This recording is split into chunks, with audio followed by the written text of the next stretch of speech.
இப்போ நீங்க ஒரு மாரத்தான் ஓடணும்னு முடிவு பண்ணிட்டீங்கன்னு வச்சுப்போம். உடனே நாளைக்கு காலையில எழுந்து ட்ராக் சூட் போட்டுட்டு போய் நின்ன இடத்துல இருந்து ஒரு 42 கிலோமீட்டர் ஓட முடியுமா? கண்டிப்பா முடியாது. எடுத்த உடனே அவ்ளோ தூரம் ஓடுறது சாத்தியமே இல்ல. ஆமா, கொஞ்ச தூரம் ஓடுறதுக்குள்ளேயே நமக்கு மூச்சு வாங்கி மயங்கி விழுந்துருவோம்.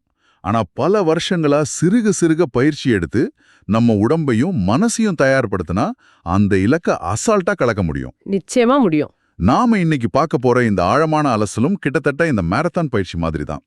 உங்களுக்காகவே பிரத்யேகமா வடிவமைக்கப்பட்ட இந்த விவாதத்துல ரமலான் என்றும் வேண்டும் அப்படிங்கிற ஆவணத்தோட குறிப்புகளை வச்சு நிறைய விஷயங்களை பேச போறோம். இது உடம்புக்கான பயிற்சி மட்டும் கிடையாது, மனசுக்கான, மூளைக்கான ஒரு மாபெரும் பயிற்சி. இப்ப ரமலான் அப்படின்னு சொன்ன உடனே உங்களுக்கு என்ன தோணும்?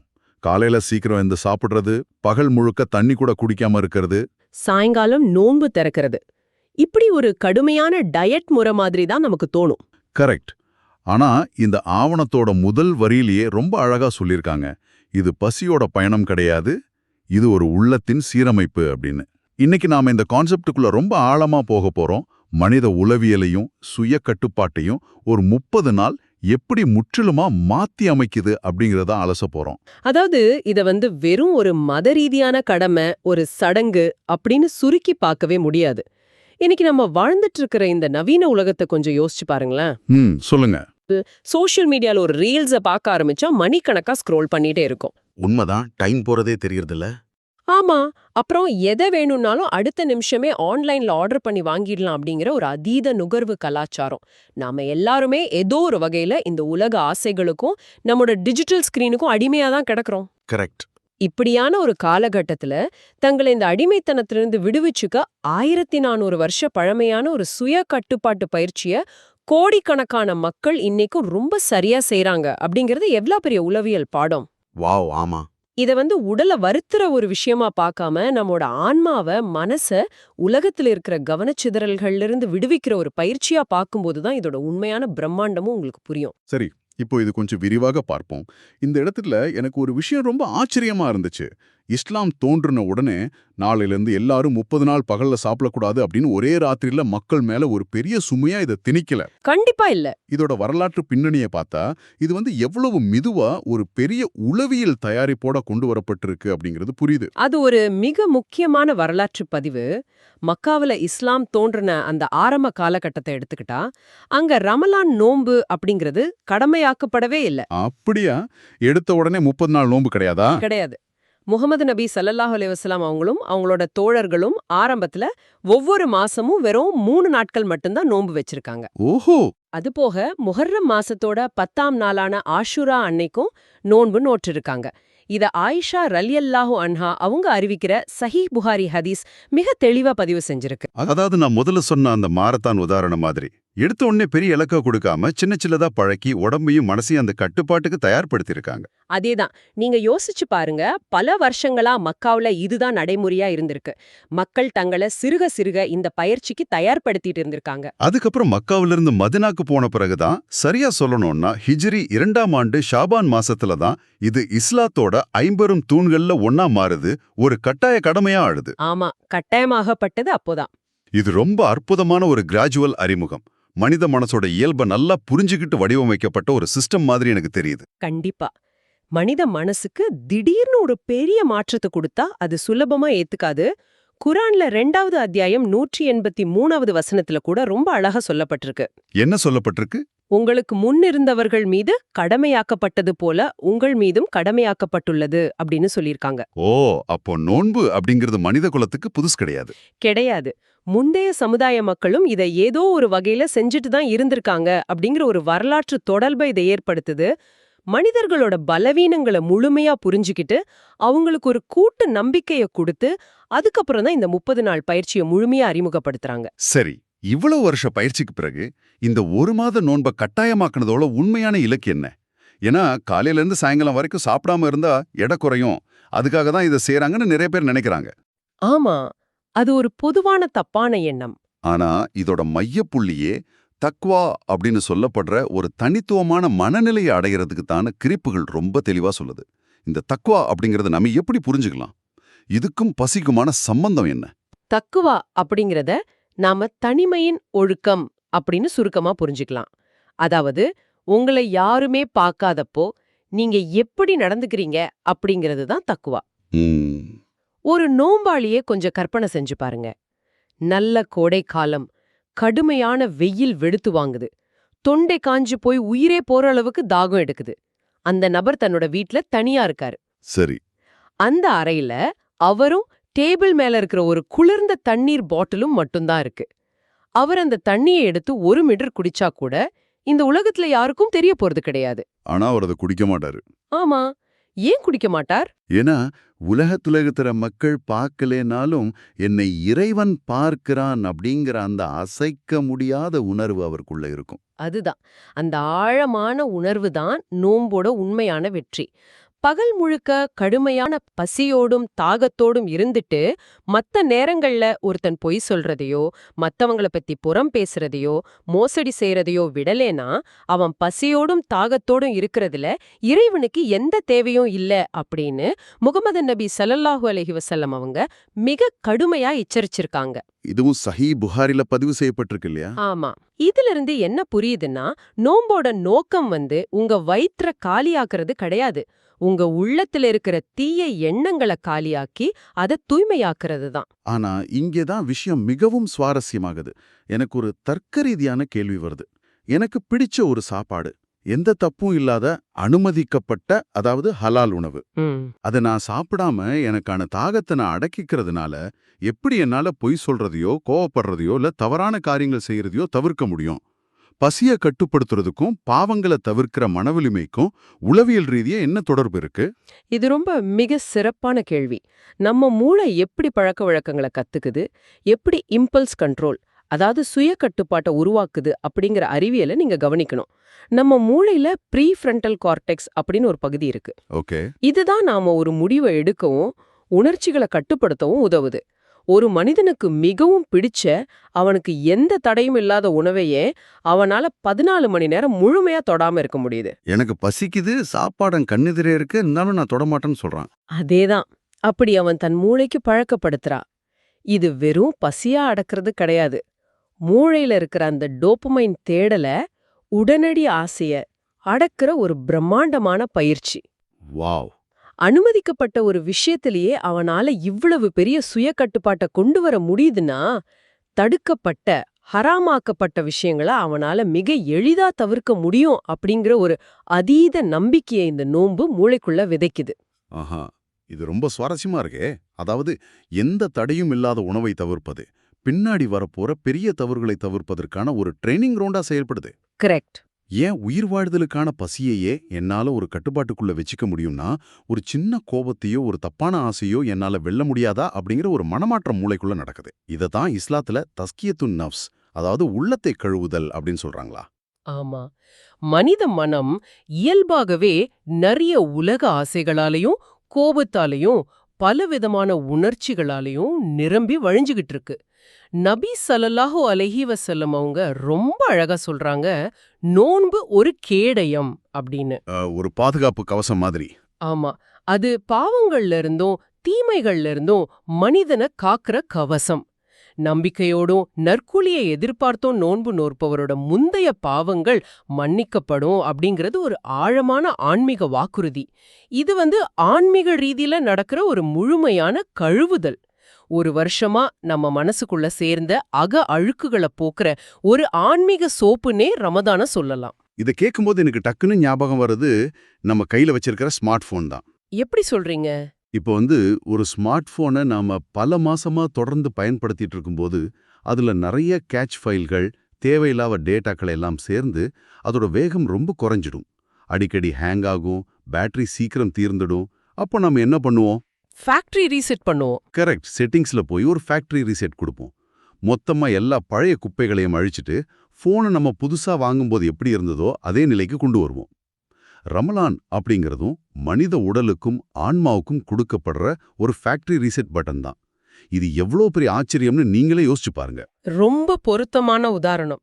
நீங்க சொல்ற இந்த ரீசெட் ஆன்மீகத்துல மட்டும் நடக்கல, நம்ம உடம்புலயும் உயிரியல் ரீதியா நடக்குது. இன்னைக்கு நவீன மருத்துவ உலகம் இன்டர்மிட்டன்ட் ஃபாஸ்டிங் அப்படின்னு சொல்லி நோன்பு இருக்கிறத ரொம்ப பெரிய அளவுல கொண்டாடுது. ஆமா, டயட்னாலே இப்போ இன்டர்மீடியன்ட் ஃபாஸ்டிங் தான். உடம்ப சில மணி நேரங்கள் பட்னி போடுறதுனால கிடைக்கிற நன்மைகளை பத்தி நிறைய ஆராய்ச்சிகள் வந்துகிட்டே இருக்கு. அதுலயும் குறிப்பா ஆட்டோஃபேஜி அப்படிங்கிற ஒரு மருத்துவ செயல்முறை. ஓ, இந்த ஆட்டோஃபேஜி பத்தி நான் கேள்விப்பட்டிருக்கேன். இதுக்காக ஜப்பானை சேர்ந்த ஒரு மருத்துவருக்கு நோபல் பரிசு கூட கிடைச்சதுன்னு நினைக்கிறேன். ஆமா, யோஷினோரி ஓசுமி அப்படிங்கிற சயின்டிஸ்டுக்கு தான் அந்த நோபல் பரிசு கிடைச்சது. ஆட்டோஃபேஜி அப்படிங்கறத ரொம்ப எளிமையா சொல்லணும்னா, உடலுக்கு வெளியில இருந்து உணவு வராதப்போ உடம்பு தன்னுயிரை காப்பாத்திக்க ஒரு சர்வைவல் மோடுக்கு மாறும். ம். அப்போ உடம்புக்குள்ளேயே இருக்கிற பழுதான செல்கள், கிருமிகள், ஏன் புற்றுநோயை உருவாக்கக்கூடிய செல்களை கூட உடம்பே தானா அழிச்சு அதை சக்தியா மாத்தி தன்னைத்தானே புதுப்பிச்சுக்கும். வாவ், உடம்புக்குள்ள நடக்கிற ஒரு அருமையான ரீசைக்ளிங் சிஸ்டம். அதேதான், அறிவியல் இன்னைக்கு வியந்து பார்க்கிற இந்த உடலை தூய்மைப்படுத்துற செயல்முறைய இஸ்லாம் 1400 வருஷங்களுக்கு முன்னாடியே ஒரு ஆன்மீக தூய்மையாக்கி மாத்தி அதை கடமையாக்கியிருக்கு அப்படிங்கிறது உண்மையிலேயே பிரமிக்க வைக்கிற ஒரு விஷயம்தான். சரி, இப்போ ஒரு மாசம் முழுசா இந்த மாபெரும் ரீபூட் நடந்து முடிஞ்சிருச்சு. உடம்பும் மனசும் ரொம்ப சுத்தமான தெளிவான நிலைக்கு வந்துருச்சு. ஆனா இதுக்கு பிறகுதான் ஒரு மிகப்பெரிய யதார்த்தமான சிக்கல் வருது. என்ன சிக்கல்? உங்களுக்கு தெரியும், ரம்லான் மாசம் முழுக்க பள்ளிவாசல்கள்ல கூட்டம் அலைமோதும், இரவு நேரங்கள்ல நின்னு பல மணி நேரம் தொழுவாங்க. ஆனா ரம்லான் முடிஞ்சு பெருநாள் கொண்டாடின மறுநாளே ஏன் பலரால அந்த ஆன்மீக நிலையை தொடர்ந்து மெயின்டைன் பண்ண முடியல? காலையில சுபகு தொழுகைக்கு பள்ளியில கூட்டம் ரொம்ப குறைஞ்சிருதே, அது ஏன்? இவ்ளோ பெரிய மாற்றத்தை ஏற்படுத்தின ரம்லான் எப்படி சிலருக்கு சுமையா மாறுது? இந்த உளவியல் சிக்கலை நாம எப்படி புரிஞ்சுக்கிறது? இத பல ஆய்வாளர்கள் ரமலானுக்கு பிந்தைய சோர்வு அப்படின்னு சொல்றாங்க. மக்கள் தங்களே அறியாமலேயே ரமலான்ல மட்டும் வணங்குறவங்களா மாறிடுறாங்க. அதாவது ரமலான் ஒன்லி முஸ்லிம்ஸ். ஆமா, 30 நாளா ரொம்ப ஈடுபாட்டோட இரவு முழுக்க நின்னு தொழுத ஒருத்தருக்கு ரமலான் முடிஞ்ச ஒரு சில நாட்கள்ல சாதாரணமான காலையில தொழுகைக்கு எழுவது கூட ஒரு பெரிய மலையை தூக்குற மாதிரி ரொம்ப கஷ்டமா மாறிடுது. இது ஏன் நடக்குதுன்னா, இதுக்கு பின்னாடி 3 முக்கியமான உளவியல் காரணங்கள் இருக்கு. அந்த 3 காரணங்கள்ல ஒன்னு, இந்த நோன்பை ஒரு 30 நாள் மரத்தான் ஈவெண்டா மட்டும் பார்க்குற மனநிலைன்னு நினைக்கிறேன். அதாவது பந்தயம் முடிஞ்சிருச்சு, நம்ம ஃபினிஷிங் லைனை தொட்டுட்டோம், இனிமே ஓட தேவையில்லை அப்படிங்கிற ஒரு எண்ணம் மூளைக்குள்ள வந்துருது. ஆமா, அதுதான் முதல் காரணம். 2வது காரணம் என்னன்னா, சமூகத்தோட கூட்டு உத்வேகம், அதாவது கிரவுட் எஃபெக்ட். எல்லாரும் சேர்ந்து செய்யறது. கரெக்ட். ரமலான் மாசத்துல எல்லாரும் சேர்ந்து ஒன்னா ஒரு காரியத்தை செய்யறாங்க. எல்லாரும் ஒன்னா நோன்பு வைக்கிறாங்க, ஒன்னா பள்ளிவாசலுக்கு போறாங்க. இது ஒரு பெரிய சமூக அலை மாதிரி நம்மளை இழுத்துட்டு போயிடும். ஆனா ரமலான் முடிஞ்ச உடனே அந்த உத்வேகம் காணாம போயிடும். இப்போ நீங்க தனியா பயணிக்கணும், எல்லாரும் தூங்கிட்டு இருக்கும்போது நீங்க மட்டும் எழுந்து தொழுகைக்கு போகணும். அந்த தனிமை ஒரு சோர்வை கொடுக்கும். ஓஹோ, இந்த 2வது காரணத்தை என்னால ரொம்ப ஈஸியா புரிஞ்சிக்க முடியுது. அது சரி, 3வது காரணம் என்ன? 3வது தான் ரொம்ப ரொம்ப முக்கியமான ஆபத்தான ஒரு காரணம். இத பெர்ஃபெக்ஷனிஸ்ட் ட்ராப், அதாவது எல்லாமே சரியா முழுமையா இருக்கணும்னு நினைக்கிற ஒரு மாயைன்னு சொல்லலாம். எல்லாமே 100% பெர்ஃபெக்ட்டா இருக்கணும்னு நினைக்கிறதா? ஆமா, ரமலான் மாசத்துல ஒரு மனிதன் தினமும் நிறைய குரான் படிச்சிருப்பார், கடமையான தொழுகைகள் போக நிறைய உபரியான தொழுகைகளை தொழுதிருப்பார். ரமலான் முடிஞ்ச பிறகு சாதாரண வேலை நாட்கள்லயும் அவர் மூளை என்ன நினைக்கும்னா, ரமலான்ல செஞ்ச அதே அளவு முழுமையான வணக்கங்களை நம்ம இப்பவும் செய்யணும் அப்படின்னு நினைக்கும். ஆனா பிராக்டிகலா அது கஷ்டமாச்சே. அதுதான் பிரச்சனை. யதார்த்தத்துல வேலைப்பழு, குடும்ப பொறுப்புகள்னால அதை கண்டிப்பா செய்ய முடியாது. 1 நாள் 2 நாள் முயற்சி செஞ்சுட்டு தோற்று போனதும் உடனே விரக்தி அடைந்து எனக்கு இது செட் ஆகாதுன்னு சொல்லி மொத்தமா எல்லாத்தையும் விட்டுடுவாங்க. ஒன்னு செஞ்சா முழுசா செய்வேன், இல்லனா எதையுமே செய்ய மாட்டேன் அப்படிங்கிற மனநிலை. அதேதான், அந்த மனநிலை தான் அவங்கள பின்னோக்கி இழுக்குது. இந்த மனநிலைய நான் அப்படியே நம்மோட புத்தாண்டு தீர்மானங்களோட ஒப்பிட்டு பார்க்கறேன். நீங்களே யோசிச்சு பாருங்க, ஜனவரி 1ஆம் தேதி காலையில எல்லாரும் புது ஷூ வாங்கிட்டு ஜிம்முக்கு போவாங்க. கிரவுண்ட்ல நடக்கிறவங்க கூட்டம் நிரம்பி வழியும். ஆனா ஒரு மாசத்துல எல்லாம் மாறிடும். ஆமா, அதே கிரவுண்ட பிப்ரவரி மாசம் நடுவுல போய் பாருங்க, அந்த உத்வேகம் எங்கேயோ காணாம போயிருக்கும். அதே உளவியல் சிக்கல் தான் இங்கேயும் நடக்குது. சரி, இப்போ நீங்க ஒரு நல்ல பழக்கத்தை எப்படி தொடர்ந்து செய்யறதுன்னு யோசிச்சுட்டு இருந்தீங்கன்னா, இந்த குறிப்பிட்ட கட்டம் உங்களுக்கானதுதான். இந்த குற்ற உணர்ச்சியிலிருந்தும் சுமையிலிருந்து விடுபட்டு ரமலான் கத்துக் கொடுத்த அந்த நிலைத்தன்மையை வருஷம் முழுக்க எப்படி கொண்டு போறது? இதுக்கான தீர்வுகள் ஆவணத்துல என்ன சொல்லியிருக்காங்க? ரொம்ப எளிமையான ஆனா ஆழமான தீர்வுகள் இருக்கு. முதல்ல, ரமலான் அப்படிங்கிறது வணங்குவதற்கான ஒரே நேரம் கிடையாது. அது ஒரு ஆன்மீக சார்ஜிங் ஸ்டேஷன் அப்படிங்கறத நீங்க முழுமையா புரிஞ்சுக்கணும். சார்ஜிங் ஸ்டேஷனா? ஆமா, உங்க மொபைல் போனை நீங்க எப்பவும் 24 மணி நேரமும் சார்ஜர்லயே குத்தி வச்சிருக்க மாட்டீங்க இல்லையா? 100% சார்ஜ் ஆன உடனே கேபிள புடுங்கிட்டு அதை எடுத்துட்டு உங்க வேலைகளை பார்க்க போயிடுவீங்க. பேட்டரி குறையும் போது திரும்பவும் கொஞ்ச நேரம் சார்ஜ் பண்ணுவீங்க. கரெக்ட். அதே மாதிரி தான் இந்த ஒரு மாசம் உங்களோட ஆன்மீக பேட்டரிய முழுசா சார்ஜ் செஞ்சுட்டு அந்த எனர்ஜியை வச்சுக்கிட்டு மீதமுள்ள 11 மாசங்களுக்கு உங்க வாழ்க்கை பயணத்தை தொடர்வதுதான் இதோட உண்மையான நோக்கம். சூப்பர். பெரிய பெரிய இலக்குகளை வச்சுக்கிட்டு அது முடியாம போறப்ப மொத்தமா விட்டுடுற அந்த பெர்ஃபெக்ஷனிஸ்ட் ட்ராப்ல இருந்து தப்பிக்க ஒரு தீர்வு இருக்குல்ல? ஆமா. சுனன் இப்னு மாஜாவுல பதிவு செய்யப்பட்டிருக்கிற ஒரு அழகான ஹதீஸ் நமக்கு ஒரு பெரிய தீர்வை தருது. முஹம்மது நபி ஸல்லல்லாஹு அலைஹி வஸல்லம் அவங்க ரொம்ப தெளிவா சொல்றாங்க, நற்செயல்கள்ல மிக சிறந்தது குறைவாக இருந்தாலும் தொடர்ந்து செய்யப்படுவதே ஆகும் அப்படின்னு. இது இன்னைக்கு இருக்கிற மனித உளவியலுக்கு எவ்வளவு பெரிய ஒரு ஆறுதல் பாருங்க. உங்களால தினமும் 10 பக்கம் குரான் படிக்க முடியலையா? எந்த பிரச்சனையும் இல்ல. தினமும் ஒரு வசனம் மட்டும் படிங்க. ஆனா அதை தொடர்ந்து தினமும் படிங்க. ஆமா, அதிகப்படியான வழிபாடுகளை செய்ய முடியலையே அப்படிங்கிற அந்த குற்ற உணர்ச்சியில இருக்கிற கடமைகளையும் மொத்தமா விட்டுடாதீங்க. 5 நேர ஃபர்லு, அதாவது கடமையான தொழுகைகளை மட்டும் உறுதியா பிடிச்சுக்கோங்க. அதுவே உங்களை சரியான பாதையில கொண்டு போகும். இந்த இடத்துல நீங்க தொழுகையை பத்தின ஒரு பெரிய சிந்தனை மாற்றத்தை எங்களுக்கு கொடுக்க போறீங்க. ஏன்னா தொழுகையை ஒரு செக்லிஸ்ட் மாதிரி பார்க்க கூடாது அப்படின்னு சொல்றாங்க. அது எப்படி? இதுதான் இந்த மொத்த பிரச்சனைக்கும் ஆணிவேர். நாம என்ன நினைக்கிறோம்னா, நான் இறைவனுக்கு தொழுகை அப்படிங்கிற ஒரு கடமைய கொடுக்கணும், என் தினசரி பட்டியல்ல அது டிக் பண்ணணும் அப்படின்னு நினைக்கிறோம். இதனாலேயே அது ஒரு சுமையா தெரியுது. ஆனா அப்படி நினைக்க கூடாது இல்லையா? கண்டிப்பா கூடாது. உண்மையில இறைவனுக்கு நம்மோட தொழுகை தேவையே கிடையாது, நமக்கு தான் அது தேவை. அந்த மன மாற்றத்தை நீங்க கொண்டு வரணும்.